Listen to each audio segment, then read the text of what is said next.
We had a 4% handle on the GDP print on Friday. Do you congratulate the president on that number? Was he right to take a sort of victory lap after it was announced? You know, presidents get a lot of credit, a lot of blame for things they didn't do, but the president has done things which accelerated growth. So competitive taxes, we needed competitive taxes. And the way the American public should think about it, for 20 years, we've been increasingly uncompetitive, driving capital and brains overseas. Regulatory reform, and I'm not talking about a big bank, I'm talking about small business. If you sat down and you do it one day with small businesses, they'll tell you about the crippling bureaucratic paperwork, litigation, that we've had less small business formation in America than in any other recovery. So yeah, this has accelerated the growth. We had 20% over 10 years. It should have been 40.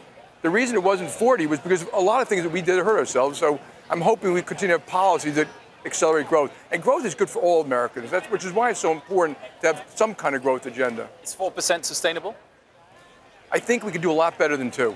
And I firmly believe that the reason it was 2 was not some natural reason. It was bad infrastructure, bad taxation, excess regulation. We don't graduate kids at inner city schools. 50% don't graduate. We don't give kids the skills they need. We don't let felons have jobs again. We have an opioid crisis. Like, take bureaucracy. It takes 12 years to get permits to build a bridge that's already there and failing. And it took 8 years to put a man on the moon.